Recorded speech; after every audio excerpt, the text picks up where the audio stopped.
po pala naman si Rio Alipio po. I'm the nag-take po ako ng course ng Bachelor of Public Administration po. And I'm 21 years old po. And kasama ko po si Ako po si John Fred Casanas, Bachelor of Public Administration. Ilang taon na kayo? I mean, what year level? second year po. Ako naman po i-join yung marketing tuwag sa course of public at nag-aaral na namin. Okay. So, nandito po kami para po magkandang ng interview po para po sa final examination po namin. Pwede po namin malaman po yung name niyo po.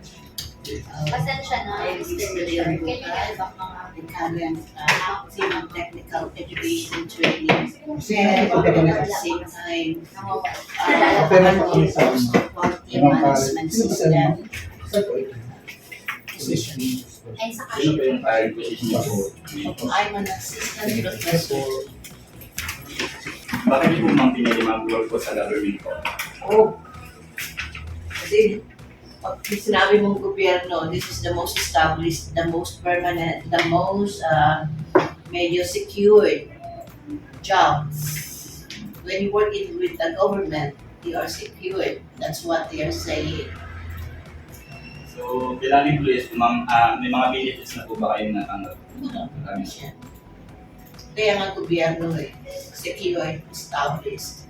So, compared to private, especially sa education, medyo mas marami ang binibigay ang gobyerno. We have this may bonus on the 13-month pay, then may mid-year bonus. Aside from that, we have this clothing allowance.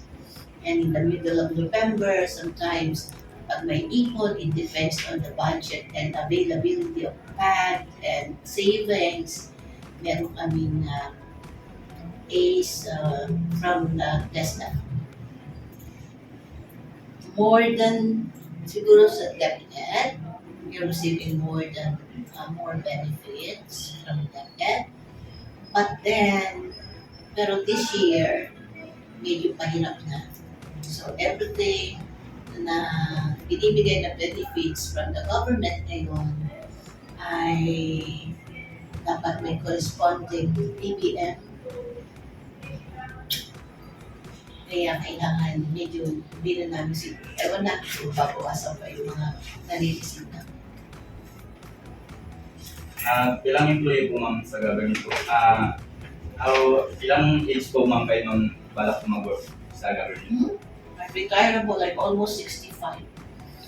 64 this June, then after June, dahil May, I'm almost 65 na this year. So I will be retiring this December. Retirable na ako, mga anak. I had been into service for 34 years. Ma'am, ano po ba yung mga retirement plans niya? Para kung sakaling retire po yung next year o ano po ba yung mga retirement plans? Usually, kasi I don't want to stop my mind to become stagnant. Kaya naka-enroll ako for trainer's methodology as continuation to practice my brain waves, brain cells. At the same time, siyempre, hindi na ako nakatali sa oras. I had been having more time to myself, to take care of myself, to travel, to spend most of my time with my family. Usually, kapag retirable ka, that is from the word retirable, retire, tired, but able.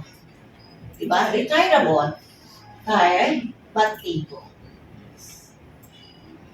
So, yun na po yung mga plano niyo po sa pag nag-retire na po kayo. Probably, if I can be able to put up my own business, I will continue putting up my business because before, when I was in my 40s, I have my business while working in the government. Kaya ngayon, pero palagay ko kasi hindi madali ang business. Gusto ko ay ang stress-free life.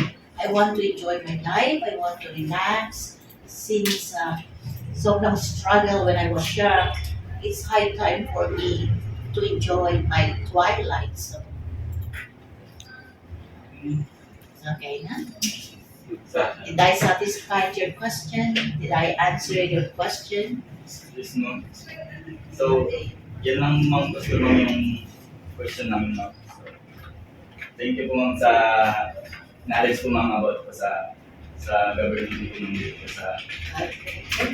thank you ma'am.